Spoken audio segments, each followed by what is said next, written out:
¿Acaso el silencio de una pared blanca puede gritar más fuerte que una voz?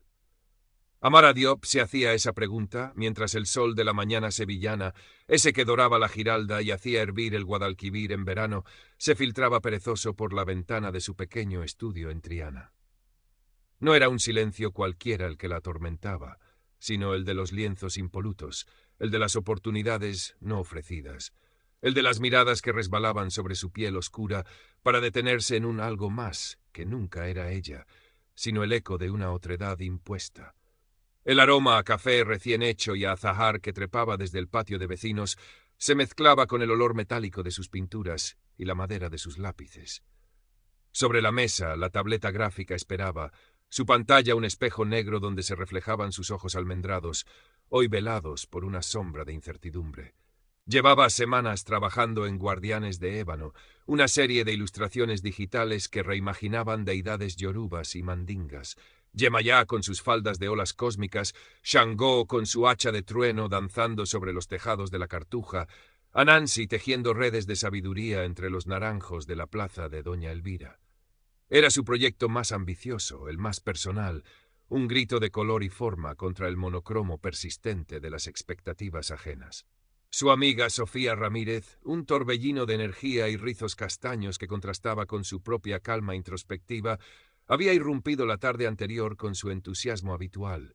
«Amara, tía, ¿has visto la nueva convocatoria del claustro? Es para artistas emergentes. Tu serie es perfecta. Tienes que presentarla. El claustro». Solo el nombre evocaba en Amara una mezcla de reverencia y aprensión.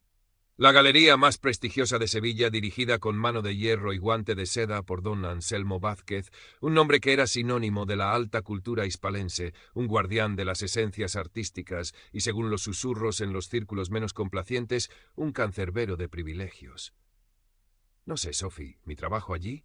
Es demasiado, ¿yo no crees? Demasiado. Amara buscó la palabra, esa que siempre flotaba, no dicha pero entendida, negro. Sofía resopló, agitando las manos. ¿Pero qué dices? Es arte, y del bueno. Original, potente, justo lo que necesitan para quitarse un poco el polvo de tanta naftalina.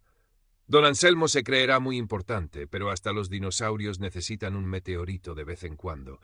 Y tu Guardianes de Ébano es un meteorito de talento puro.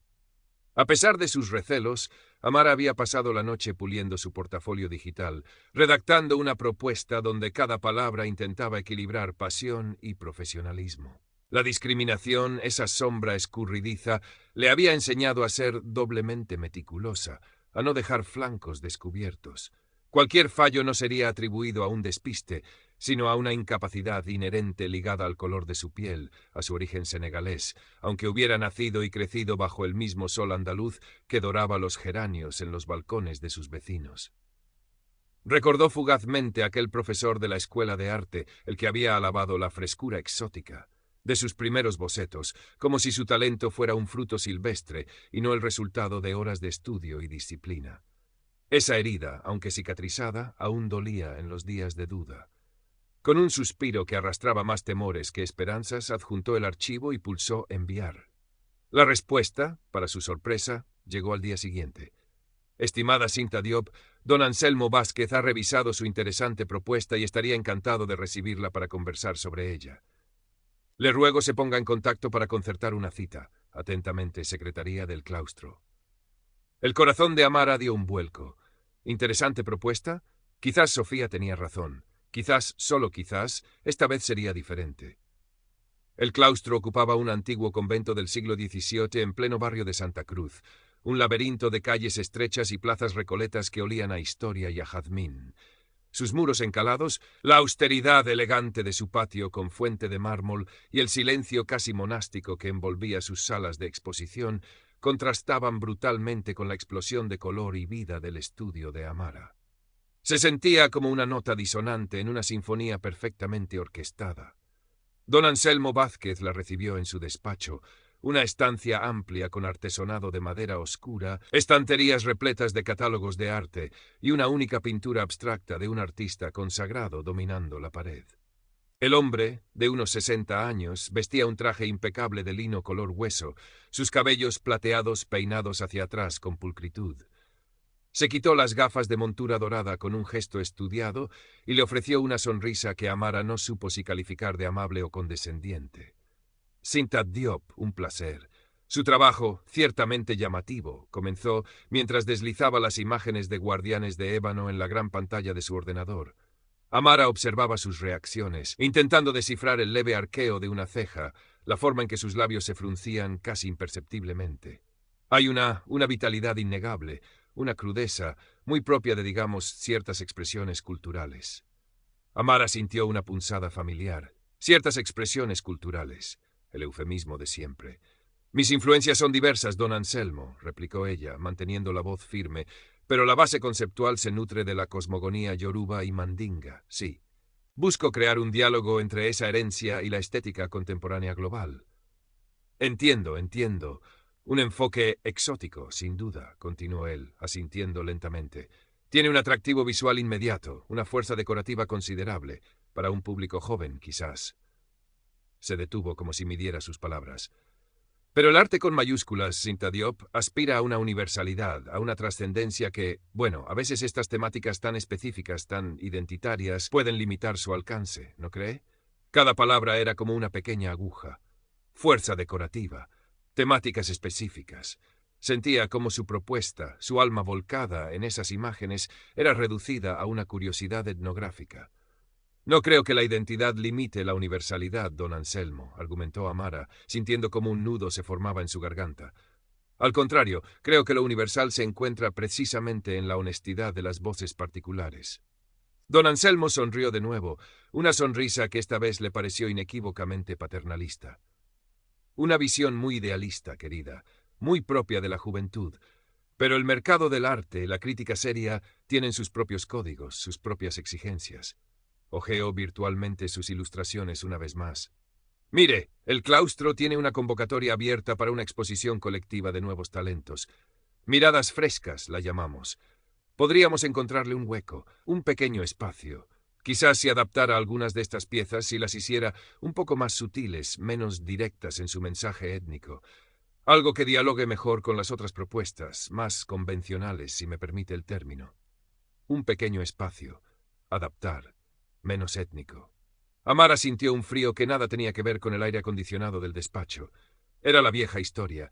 Para encajar debía mutilarse, debía diluir su esencia hasta volverse aceptablemente neutra, invisiblemente negra. Salió del claustro con el sol de mediodía golpeándole la cara, pero con una sombra en el alma. El olor a azahar de las calles de Santa Cruz se le antojaba ahora empalagoso, casi fúnebre. Sofía la esperaba en una terraza de la Alfalfa, con 2 cervezas heladas y una mirada expectante. Amara se dejó caer en la silla y suspiró. «¿Y bien? ¿Tenemos nueva estrella en el firmamento artístico sevillano?», preguntó Sofía con una sonrisa que se fue borrando al ver el rostro de su amiga. Amara negó lentamente. «Quiere que sea decorativa, sutil y menos étnica. Me ha ofrecido un rincón en una colectiva si adapto mi trabajo». «¿Adaptar? ¿Qué quiere decir con adaptar? ¿Pintar a Yemayá rubia y con ojos azules?», exclamó Sofía, indignada. «Ese viejo carcamal, siempre igual». Todo lo que no encaja en su molde de señorito andaluz rancio le parece una amenaza o una baratija exótica. Dijo que mis temas son demasiado identitarios, que limitan la universalidad. Amara removía la condensación del vaso de cerveza con el dedo. «Pero si tu arte es universal precisamente porque es auténtico», replicó Sofía. «La universalidad no es ser todos iguales, es reconocer la humanidad en todas las historias. Y la tuya, la de tus ancestros, es tan válida como la de cualquier niño Jesús de Murillo que tenga colgado en su sacrosanta galería». Las palabras de Sofía eran un bálsamo, pero la herida seguía abierta. Esa noche Amara apenas durmió. Las caras de sus guardianes de ébano la miraban desde la pantalla de su ordenador, silenciosas, interrogantes. ¿Debía ceder? ¿Era ese el precio a pagar por una mínima visibilidad? Recordó las facturas acumuladas, la dificultad de vivir del arte siendo freelance, joven y negra en un país donde a veces parecía que solo una de esas condiciones ya era un obstáculo insalvable. A la mañana siguiente, con los ojos hinchados pero la mente clara, redactó un correo electrónico a don Anselmo. Agradeció formalmente su tiempo y su oferta. Explicó con una cortesía que le costó un esfuerzo sobrehumano que entendía la línea curatorial del claustro, pero que sentía que su obra, en su estado actual, representaba su visión artística de manera íntegra y que no se sentía capaz de adaptarla sin traicionar su esencia. Sugirió, con audacia, que quizás en el futuro podría haber espacio para una colaboración que respetara plenamente su propuesta original. La respuesta de don Anselmo fue escueta y fría. Estimada Cinta Diop, lamento su decisión. Efectivamente, en estos momentos no podemos acomodar su propuesta tal como está planteada. Le deseo suerte en sus futuros proyectos. Atentamente, A. Ni una palabra más. La puerta del claustro se había cerrado con un portazo silencioso pero definitivo. Bien hecho, le dijo Sofía cuando Amara le contó. Que le den. Ya saldrá otra cosa. O la inventamos nosotras. Pasaron varias semanas. Amara se sumergió en encargos menores de diseño gráfico para sobrevivir, pero la sombra del claustro y la sensación de haber sido rechazada por lo que era, no por lo que hacía, persistían. Intentaba no perder el ánimo, seguía dibujando sus guardianes por las noches, más para sí misma que con esperanza de exponerlos. Un día, mientras navegaba por internet, Sofía la llamó, con la voz alterada. «Amara, tienes que ver esto. La web del claustro. Están promocionando su gran exposición de otoño». Amara abrió el enlace con un nudo en el estómago. «Legados entrelazados», rezaba el título. El artista estrella era Martín Soler, un pintor abstracto local, protegido de don Anselmo, conocido por sus obras minimalistas y conceptuales. La descripción hablaba de un diálogo entre la herencia ancestral y la contemporaneidad, explorando narrativas olvidadas a través de una estética depurada y universal. Leyó más abajo la descripción de una de las series principales de Soler, Ecos Primordiales, una exploración de arquetipos espirituales africanos reinterpretados desde una perspectiva occidental contemporánea, buscando la esencia transcultural del mito. Amara sintió que el aire le faltaba. Arquetipos espirituales africanos, reinterpretados. Las imágenes promocionales eran abstractas, sí, pero los títulos de algunas piezas, las paletas de colores insinuadas en los bocetos conceptuales que acompañaban la promoción, la propia retórica de la reinterpretación, todo resonaba con ecos dolorosamente familiares. No era un plagio directo de sus ilustraciones figurativas, sería imposible demostrarlo legalmente, pero la esencia conceptual, la narrativa que ella había defendido con tanto ahínco ante don Anselmo, parecía haber sido absorbida, blanqueada y regurgitada bajo la firma de otro. «No puede ser», susurró Amara con los ojos fijos en la pantalla. «Sophie, esto se parece demasiado a lo que yo le presenté». «¿Se parece?» «Amara, es tu idea con otro traje», exclamó Sofía al otro lado del teléfono. «Ese cabrón te ha robado, o como mínimo se ha inspirado tanto que es un calco conceptual, y encima se lo da a su niño mimado». La rabia, fría y afilada, comenzó a reemplazar la tristeza en el pecho de Amara. No era solo el rechazo, era el borrado, la apropiación. Su voz, sus ideas, aparentemente no eran válidas viniendo de ella, pero convenientemente reinterpretadas por alguien del círculo interno, se convertían en arte con mayúsculas. Decidió que tenía que hablar con don Anselmo. Esta vez no por correo. Necesitaba verle la cara. Conseguir una nueva cita fue difícil. Su secretaria la trató con una frialdad burocrática que rayaba en el desdén. Finalmente, tras mucha insistencia, le concedieron 10 minutos entre reuniones importantes. El despacho de don Anselmo seguía igual de impoluto y silencioso. Él la recibió de pie, sin ofrecerle asiento, con una expresión de impaciencia apenas disimulada. «Cinta Diop, dígame, tengo una agenda muy apretada», dijo, mirando su reloj de pulsera. Amara respiró hondo. «Don Anselmo, he visto la promoción de su nueva exposición, Legados entrelazados, y concretamente la serie Ecos Primordiales de Martín Soler». «Ah, sí, una propuesta magnífica. Soler está en plena madurez creativa», asintió él con una sonrisa satisfecha. «Me ha sorprendido encontrar ciertas similitudes conceptuales muy notables con el proyecto que yo le presenté hace unas semanas, Guardianes de Ébano», continuó Amara, esforzándose por mantener la voz calmada y profesional, aunque por dentro temblaba de indignación. Don Anselmo arqueó una ceja. La sonrisa desapareció.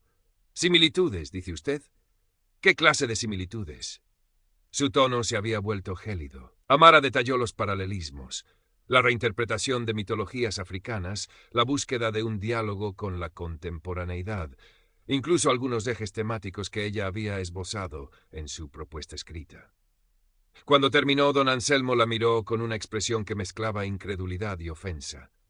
Cinta Diop, me parece que está usted incurriendo en una acusación muy grave y, permítame decirle, completamente infundada. Martín Soler es un artista con una trayectoria impecable y una originalidad sobradamente demostrada. Insinúa que ha plagiado sus bocetos. No digo plagio en términos legales de una obra terminada, don Anselmo. Digo que las ideas centrales, el armazón conceptual que yo le expuse en detalle y que usted rechazó por ser demasiado étnico, ahora aparecen como el núcleo de una exposición que usted mismo promociona con entusiasmo, pero bajo la firma de otro artista.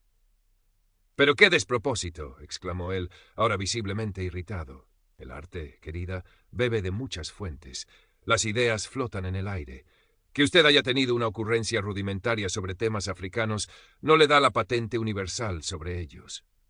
Martín Soler trabaja estos conceptos con una profundidad y una elaboración que francamente su propuesta inicial estaba muy lejos de alcanzar. La condescendencia había vuelto, multiplicada. Quizás debería usted dedicar más tiempo a desarrollar su propio trabajo en lugar de ver fantasmas y conspiraciones donde no las hay. Y le agradecería que no volviera a importunarme con estas sensibilidades exacerbadas. Dio la conversación por terminada, señalándole la puerta con un gesto apenas perceptible de la barbilla. Amara salió de allí sintiendo que la habían abofeteado. Sensibilidades exacerbadas, ocurrencia rudimentaria. No solo le negaba la originalidad, sino que la acusaba de ser problemática, de estar loca. El gaslighting en su máxima expresión. Llegó a su estudio con lágrimas de impotencia y rabia nublándole la vista. Sofía la encontró hecha un ovillo en el pequeño sofá, rodeada de sus guardianes, que parecían mirarla con una tristeza ancestral. «Ese hombre es un miserable», dijo Sofía con los dientes apretados tras escuchar el relato. «No podemos dejar que se salga con la suya. No es solo por ti, Amara. Es por todos los artistas a los que esta gente pisotea porque no tienen el apellido correcto o el color de piel adecuado». «Pero, ¿qué podemos hacer, Sofía?», sollozó Amara. «No es un plagio que pueda llevar a un juzgado. Son ideas, conceptos, es su palabra contra la mía. Y él es don Anselmo Vázquez». Sofía la abrazó. «Tu palabra tiene valor, Amara, y tu arte también, y no estás sola». Estuvieron un largo rato en silencio mientras la tarde caía sobre Sevilla. Luego, una chispa se encendió en los ojos de Sofía. «Tengo una idea. Quizás no podamos ganar en su terreno, con sus reglas, pero podemos jugar en el nuestro». El plan de Sofía era audaz, arriesgado, pero a Amara, en su desesperación, le pareció la única luz al final del túnel. No se trataba de una venganza infantil, sino de una reivindicación, de una forma de arte protesta. Decidieron que, si el claustro no quería su voz dentro, la escucharían desde fuera. Las siguientes semanas fueron un torbellino de actividad febril y clandestina. Amara y Sofía, con la ayuda de un par de amigos del colectivo artístico alternativo Contracorriente, al que Sofía pertenecía, se dedicaron a preparar su intervención. Amara pulió sus ilustraciones de guardianes de ébano, creando nuevas piezas que dialogaban directamente con la temática de la exposición de Soler, pero desde su propia perspectiva, cruda y sin filtros. Preparó un texto breve pero contundente, donde exponía su cronología de los hechos, las similitudes conceptuales, y reflexionaba sobre la apropiación cultural y la invisibilización de los artistas racializados en el sistema del arte. Consiguieron un proyector potente de segunda mano. Estudiaron los horarios del claustro, los ángulos de sus fachadas, las posibles vías de escape. No querían vandalizar nada, solo hacer una declaración. El miedo era constante, pero la determinación de Amara crecía cada día. Ya no se trataba solo de su carrera, sino de su dignidad. La noche de la inauguración de Legados Entrelazados llegó cargada de una tensión eléctrica. El barrio de Santa Cruz bullía de gente elegante, críticos de arte, coleccionistas y curiosos. Don Anselmo, radiante, recibía a sus invitados en la puerta de la galería, su figura encarnando el éxito y el poder cultural. Martín Soler, a su lado, parecía algo más reservado, casi abrumado por la atención. Amara y Sofía, vestidas de oscuro, se deslizaron entre la multitud con el proyector y un pequeño altavoz en una mochila. Encontraron el lugar que habían elegido, una placita tranquila justo enfrente de uno de los muros laterales del claustro, un lienzo de piedra antigua perfecto para su propósito. Mientras dentro comenzaban los discursos y los brindis con champán, fuera, En la oscuridad creciente, Amara conectó el proyector. Respiró hondo, sintiendo el apoyo de la mano de Sofía en su hombro. La primera imagen de guardianes de ébano iluminó la pared del convento. Yemayá, majestuosa, con sus cabellos de agua y estrellas, pareció observar a los transeúntes. Luego, Shango, con su energía vibrante. Y así, una tras otra, las deidades de Amara cobraron vida sobre la piedra centenaria, superponiéndose a la historia oficial, reclamando su espacio. Sofía encendió el pequeño altavoz. La voz de Amara, grabada previamente, firme y clara, comenzó a llenar la plaza. Mi nombre es Amara Diop. Soy artista. Hace unos meses presenté un proyecto a esta galería, un proyecto nacido de mis raíces, de mi identidad. Un proyecto que fue rechazado por ser demasiado étnico, por limitar la universalidad.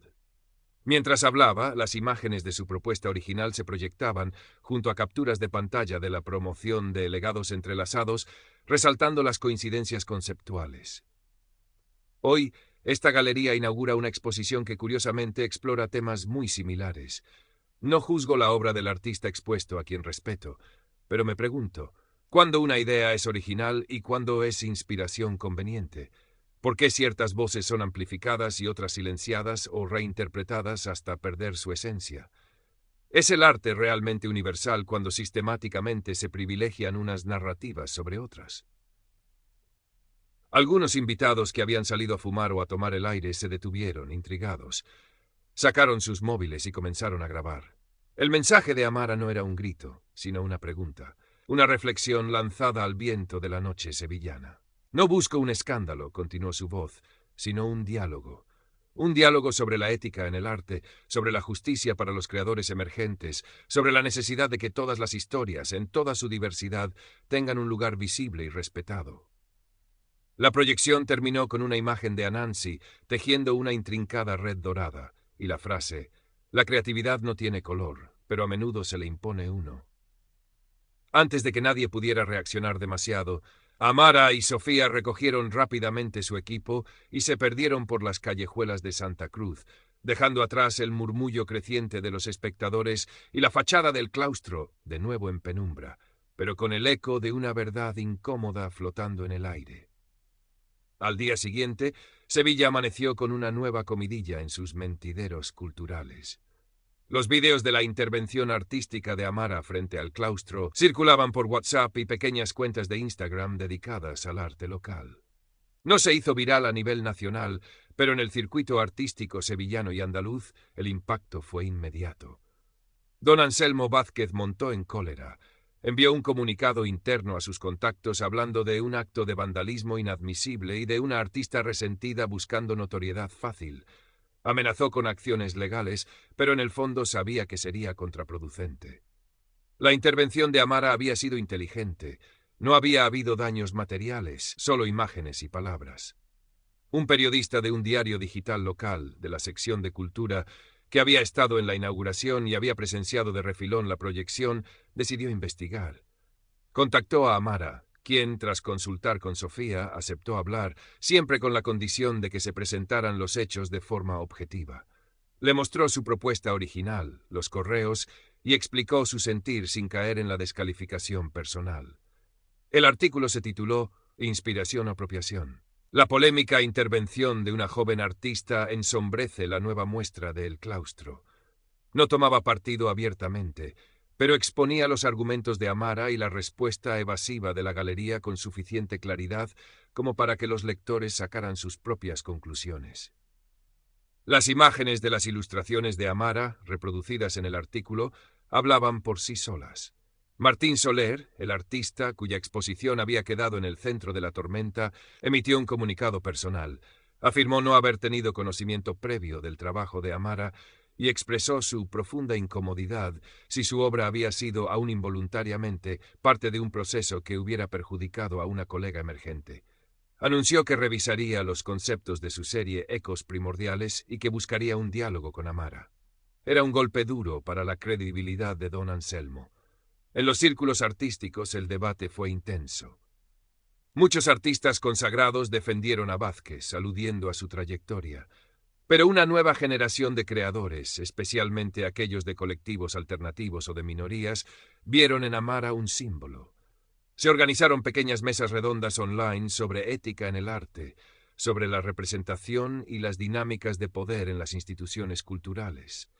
Don Anselmo comenzó a sentir el peso de la controversia. Algunos patrocinadores menores de la galería expresaron su preocupación. Un par de artistas que iban a participar en futuras colectivas se retiraron discretamente. Su imagen de árbitro intocable del buen gusto sevillano empezaba a resquebrajarse. Ya no era solo Amara, era una conversación más amplia que él había desencadenado con su arrogancia. Para Amara, las semanas siguientes fueron una montaña rusa emocional. Recibió mensajes de apoyo de desconocidos, invitaciones a participar en pequeñas exposiciones de colectivos independientes e incluso el contacto de una pequeña galería de Madrid que se interesó genuinamente por Guardianes de Ébano, tal como ella los había concebido. No se había hecho rica ni famosa.